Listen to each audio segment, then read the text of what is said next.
Assalamualaikum teman-teman, seperti biasa sebelum mulai Mimin mendoakan semoga teman-teman semua selalu dalam keadaan sehat walafiat. Oke, kali ini kita akan melanjutkan Martial Master versi novel bagian 2139.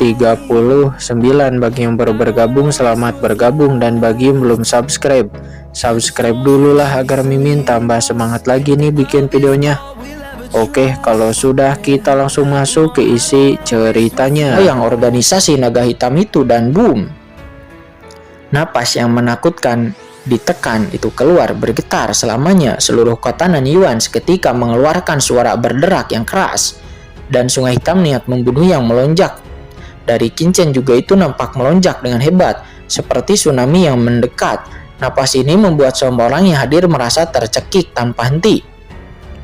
Oh, Kincen menatap sosok gelap di kehampaan itu.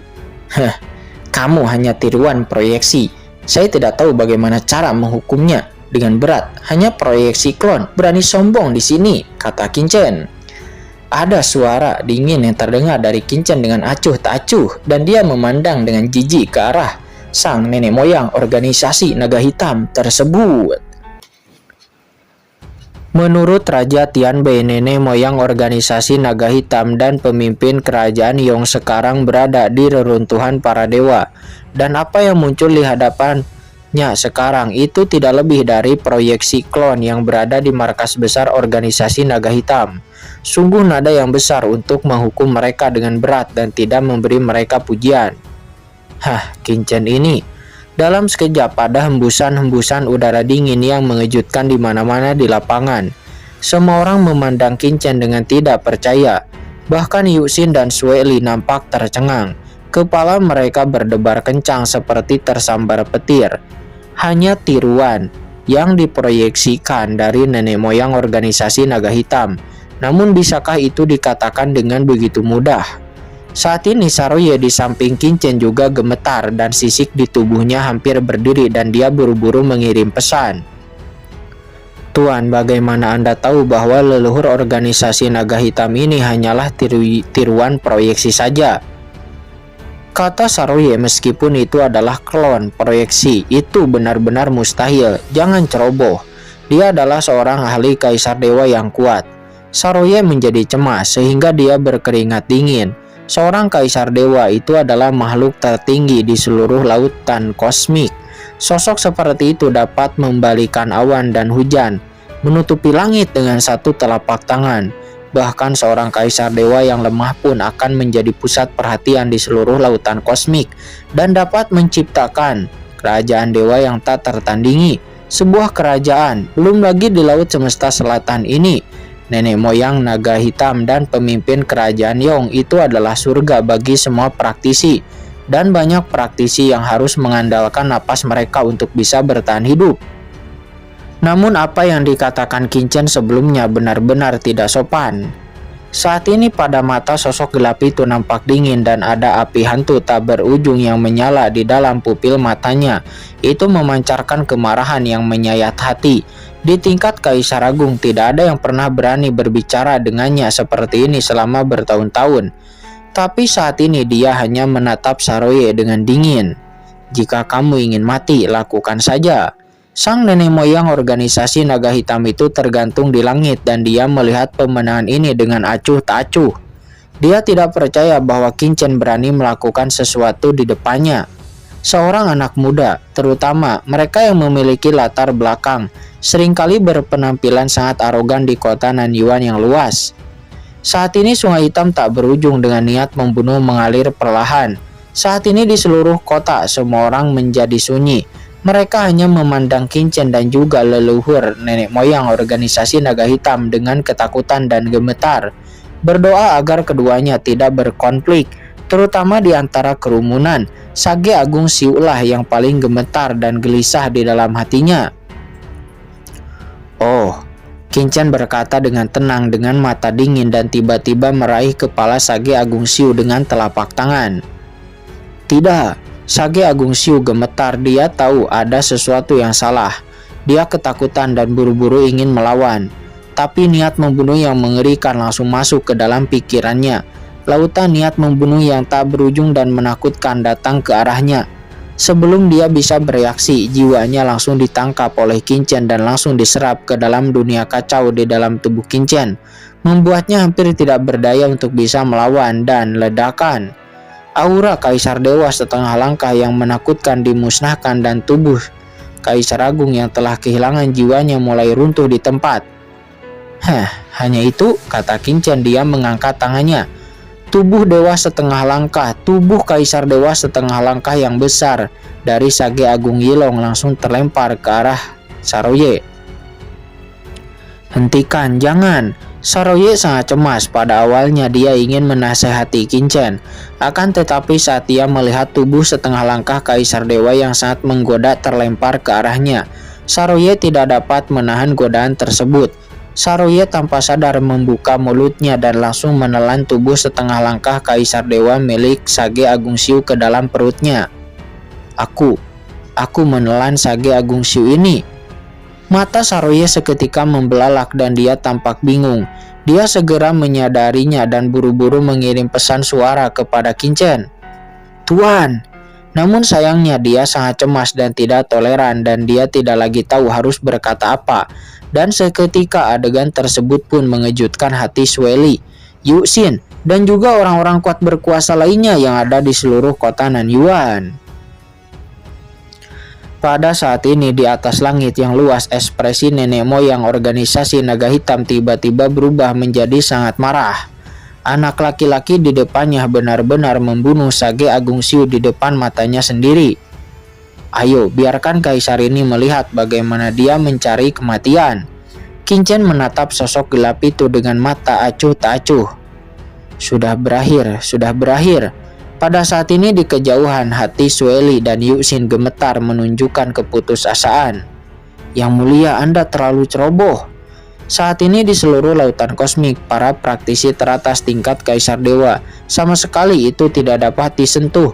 Setiap kali ahli teratas tingkat Kaisar Dewa itu memiliki kekuatan ilahi yang sangat menakutkan yang tak ada habisnya. Jangan melihat fakta bahwa organisasi naga hitam hanya ahli teratas tingkat Kaisar Dewa yang terletak di sudut kekuatan Laut Kosmik Selatan. Itu dapat dikatakan bahwa dengan kekuatan nenek moyang organisasi naga hitam, bahkan jika dia memasuki Laut Kosmik, dia pasti akan dihormati oleh murid langsung dari kekuatan kuno utama, dan mereka tidak akan berani memprovokasi. Itu seperti Saroye, sekalipun dia merupakan warisan dari klan Komodo, namun dari segi kekuatan dan ketenaran, klan Komodo jauh lebih unggul daripada organisasi naga hitam yang hanya berkembang di Laut Semesta Selatan ini. Namun di hadapan leluhur setingkat Kaisar Dewa seperti nenek moyang organisasi naga hitam, sebagai karakter Saroye, dia tidak akan pernah berani memprovokasinya atau memprovokasi makhluk seperti itu. Itu dapat disamakan dengan leluhur dari kelompok etnisnya, sekalipun nenek moyang organisasi naga hitam tidak sekuat dari nenek moyang klan Komodo. Namun dia tidak akan bisa menyinggung seorang ahli Kaisar Dewa dengan santai. Selama ini dia tidak bisa dibunuh, dia bisa membunuh orang kuat manapun di tingkat Kaisar Dewa dari klan tersebut dengan sesuka hati.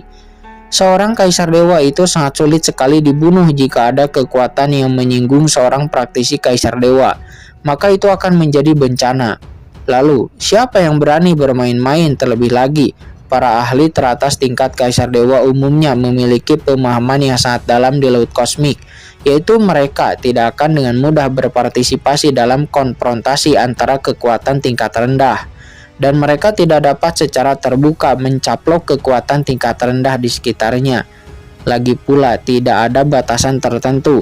Jika mereka dibiarkan dianeksasi oleh ahli teratas tingkat Kaisar Dewa, maka kekuatan-kekuatan lain yang biasa yang tak terhitung jumlahnya di seluruh lautan kosmik mungkin tidak memiliki peluang untuk bertahan hidup, dan pada akhirnya akan perang antar kerajaan dewa.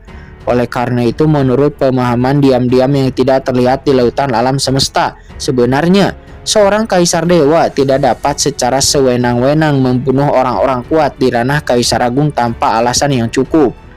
Oleh karena itu, dalam pertarungan kekuatan normal di lautan kosmik, seorang Kaisar Agung Puncak itu sudah menjadi kekuatan tempur paling kuat yang dapat mengambil tindakan. sesuai dalam pertempuran di laut kosmik baru. Baru pada saat itulah legenda laut semesta muncul satu demi satu seperti Kaisar Mingkong. Dengan tingkat kultivasi Kaisar Agung Puncak, dia telah menimbulkan badai di seluruh lautan kosmik.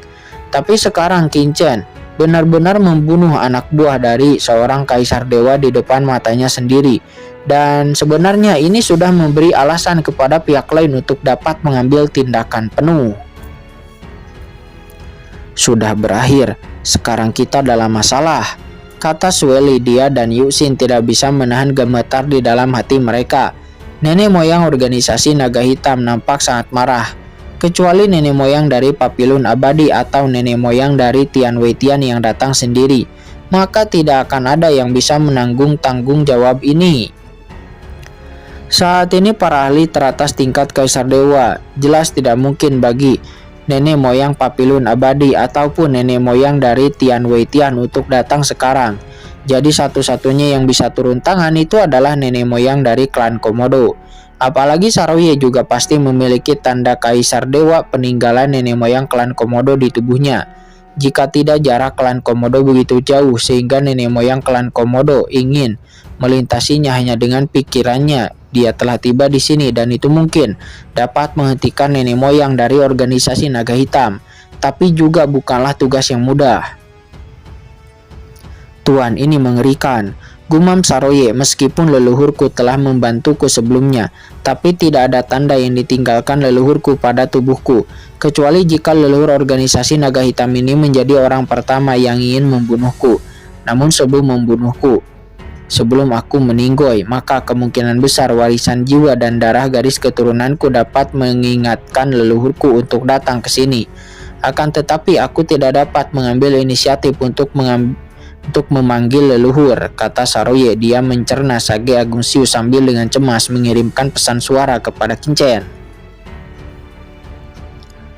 Tuan, Anda bisa pergi dulu, temukan cara untuk melarikan diri dan minta bantuanlah. Karena selama nenek moyang organisasi naga hitam itu akan membunuhku, maka aku akan bisa memperingatkan nenek moyang klan Komodoku untuk datang ke sini, kata Saroye. Dia bergegas menuju Qin-Chen. Meskipun mereka sangat percaya diri pada kekuatan dan latar belakang Qin-Chen, namun apa yang mereka hadapi sekarang itu adalah seorang praktisi Kaisar Dewa yang kuat, seperti nenek moyang organisasi naga hitam.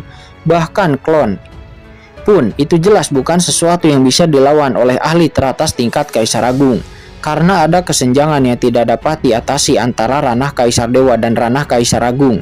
Bahkan seorang Kaisar Dewa yang biasa pun itu akan sangat kuat. Akan tetapi ketika berhadapan dengan seorang ahli Kaisar Dewa yang sebenarnya, dia hampir seperti semut. Dan boom. Namun sebelum Saroye bisa bergegas kepada Qin-Chen pada saat ini, Qin-Chen melambaikan tangannya dan sungai hitam niat membunuh yang menakutkan muncul langsung menjatuhkan Saroye. Mengapa kamu begitu panik, kata Qin-Chen. Dia mengangkat kepalanya dengan mata acuh tak acuh. Itu bukan Kaisar Dewa yang sebenarnya, itu hanya proyeksi klon. Apakah kamu harus sangat gugup, kata Qin-Chen. Mendengar perkataan Qin-Chen, Saroye juga semua orang yang hadir nampak memiliki ekspresi yang membosankan. Sementara Yuxin tidak bisa menahan diri untuk gemetar. Tuan, sekarang bukan waktunya untuk pamer. Dalam kehampaan di atas kota Nanyuan saat ini, sosok gelap dari nenek moyang organisasi naga hitam memandang Qin-Chen. Matanya dipenuhi dengan kemarahan dan kedinginan yang tak ada habisnya. Bagus sekali kamu, Nah. Kamu berhasil membuatku sangat kesal. Aku harap kamu bisa begitu percaya diri ketika kamu mati, kata nenek moyang organisasi naga hitam dan ledakan. Segera setelah dia selesai berbicara, dari kedalaman kehampaan yang tak berujung dan jauh di laut semesta selatan tempat markas besar organisasi naga hitam berada, tiba-tiba aura menakutkan seperti pelangi ilahi muncul. Esensinya berubah menjadi lautan luas dan berguling menuju ke lokasi kota Nanyuan dan ledakan. Seluruh wilayah organisasi naga hitam menjadi terkejut dan semua orang kuat mengangkat kepala mereka dengan ngeri. Mereka melihat pelangi hitam besar yang membentang di seluruh wilayah mereka. Mereka semuanya pun bersujud di tanah, gemetar ketakutan. Leluhur, itu leluhur. Leluhurlah yang sedang mengambil tindakan.